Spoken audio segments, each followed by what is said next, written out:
भाइयों और बहनों, राष्ट्रपति जी ने आपातकाल की घोषणा की है।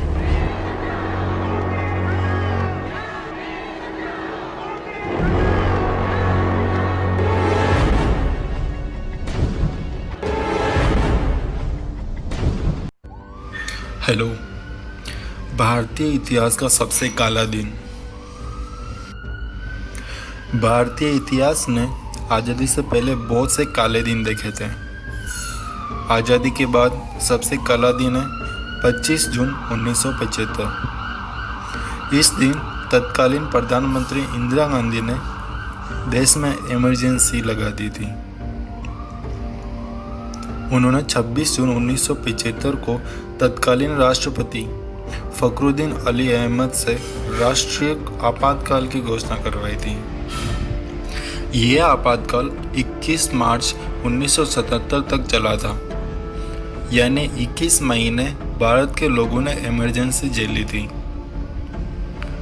संविधान की धारा 352 के अधीन आपातकाल की घोषणा की गई।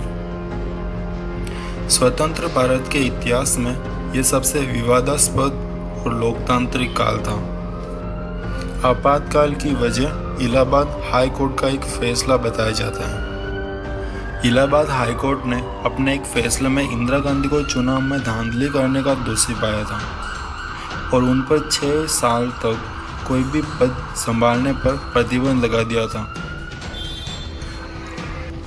1971 के लोकसभा चुनाव में इंदिरा गांधी ने अपने मुख्य प्रतिद्वंदी राजनारायण को हराया था, लेकिन चुनाव के 4 साल बाद राजनारायण ने चुनावी नतीजों को कोर्ट में चुनौती दी थी। 12 जून 1975 को इलाहाबाद कोर्ट के जज जगमोहन लाल सिन्हा ने इंदिरा गांधी का चुनाव निरस्त कर उन पर 6 साल तक चुनाव न लड़ने का प्रतिबंध लगा दिया और उनके मुकाबले राजनारायण सिंह को चुनाव में विजय घोषित कर दिया।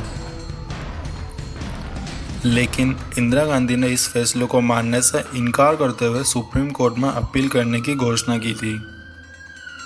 25 जून को आपातकाल लागू करने की घोषणा कर दी गई। इमरजेंसी ने इंदिरा गांधी को असीमित अधिकार दे दिए थे। आपातकाल में चुनाव स्थगित हो गए थे। नागरिक अधिकारों को समाप्त करके मनमानी की गई। 26 जून की सुबह तक जयप्रकाश नारायण, मोरारजी देसाई, अटल बिहारी वाजपेयी समेत विपक्ष के तमाम बड़े नेता गिरफ्तार किए जा चुके थे। आंतरिक सुरक्षा कानून यानी कि मीसा कानून और DIR के तहत देश में 1,11,000 लोग जेल में डाल दिए गए थे। आपातकाल के दौरान प्रेस की आज़ादी पर भी हमला हुआ था और राजधानी दिल्ली के बहादुर शाह जफर मार्ग स्थित अखबारों के कार्यालय में बिजली काट दी गई थी। इस दौरान जनता के सभी नागरिक अधिकार छीन लिए थे। जनता को पुलिस के जुल्मों का शिकार होना पड़ा। इंदिरा गांधी के बेटे संजय गांधी के नेतृत्व में बड़े पैमाने पर नसबंदी अभियान चलाया गया था। जयप्रकाश नारायण ने इसे भारतीय इतिहास का सर्वाधिक काली अवधि कहा था। केंद्रीय मंत्रिमंडल की बजाय प्रधानमंत्री के सचिवालय के भीतर ही केंद्र सरकार की शक्ति को केंद्रित किया गया। उस नसबंदी अभियान में भारत के लाखों आदमियों का जबरदस्ती नसबंदी कराया गया था। इस दिन को भारत का सबसे काला दिन माना जाता है। वीडियो पसंद आई तो like and subscribe. Thank you so much.